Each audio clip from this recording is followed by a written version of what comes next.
السلام عليكم ورحمة الله وبركاته. ازيكم حبايبي؟ عاملين ايه؟ يا رب تكونوا بخير.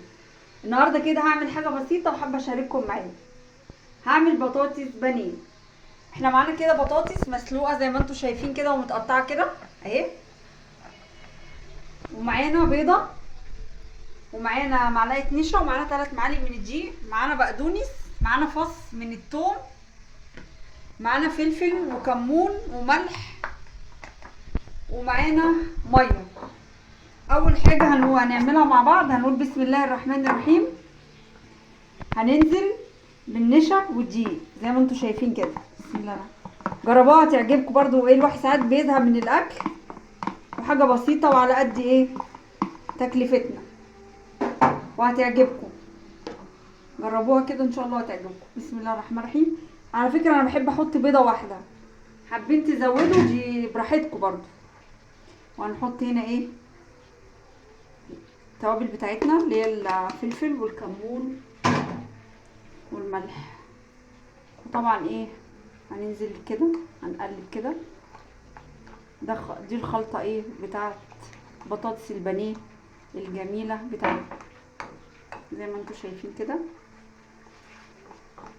تطلع معانا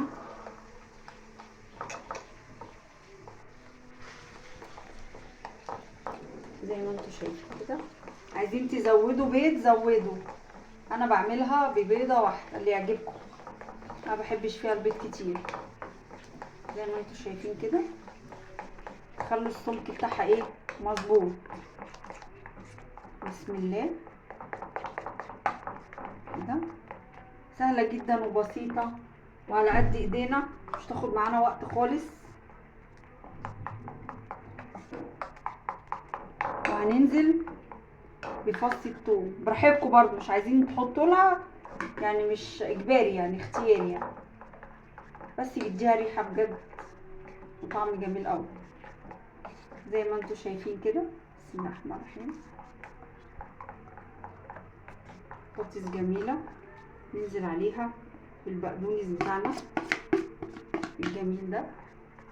قادرة اقول لكم بقى على ريحة الخلطة بتاعتها، تحفة تحفة تحفة.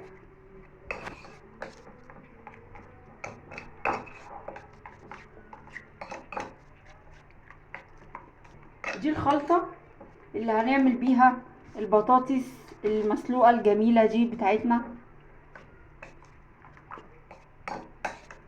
اجهزها حبايبي وارجع لكم.